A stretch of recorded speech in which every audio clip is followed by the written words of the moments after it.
زمونږ د نن ویډیو د قادیانیانو په اړه ده. امید ده چې ویډیو تر پایه راسره وګورئ. خو د ویډیو د شروع کولو نه مخکې که تاسو تر اوسه زمونږ چینل نه وي سبسکرایب کړی نو مهرباني وکړئ زمونږ چینل پښتون ټایم خامخا سبسکرایب کړئ او خوا کې ورسره د ګنټې نشان ووهئ تر څو زمونږ داسې معلوماتي ویډیوګانې تاسو ته په وخت ورسیږي. قادیانیت یا مرزایت دا یو ډیر ګمراه ګروپ دی چې په مسلمانانو کې دننه شوي دي. په دوی کې ډیر خلک تعلیم یافته هم شته خو د تعلیم سره سره بیا هم ډیر بې عقل او له اسلام لرې خلک دي او خپل ایمانونه یې تباه کړي دي او یو داسې سړي ته د الله نبی او رسول وایي چې د هغه سړي خپل روحي حالت هم ښه نه دی. دغه خلک په موږ مسلمانانو کې دومره ګډ شوي دي چې هره ورځ مو سروکار وي ورسره، خو موږ او تاسو دا خلک نه پیژنو او همدا خلک له همدې موقع څخه په استفاده روزانه ډیر خلک ګمراه کوي او قادیانیت ته دعوت کوي.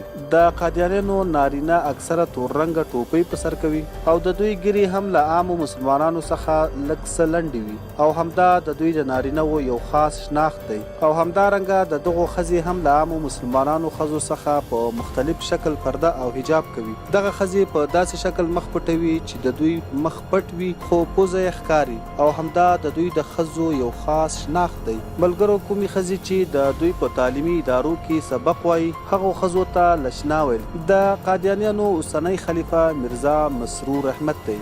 د کوم شکل او تصویر چې تاسو په سکرین باندې وینئ دغه سړی له شکل نه یو ډیر نیک انسان ښکاري مګر په حقیقت کې دا یو لوی کافر او مرتد دی. قادیانان د خپلو اهدافو لپاره یو ټي وي چینل د MTV په نوم هم چلوي چې د کوم چینل په واسطه دوی خلک خپل قادیانت ته را دعوت کوي. لیدونکو، دغه کوم تصویر چې تاسو په سکرین باندې وینئ دغه مرزا قادیانی مرتد دی کوم چې د نبوت دعوه کړې وه او د اسلام د بدنامولو لپاره یې یو ناکام کوشش هم کړی و.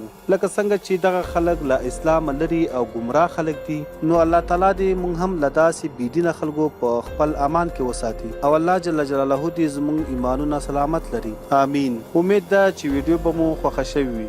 زموږ دا ویډیو لایک کړئ، شیر یې کړئ او د نورو داسې معلوماتي ویډیوګانو لپاره زموږ چینل خامخا سبسکرایب کړئ. تر بلې ویډیو مو په لوی رب سپارم.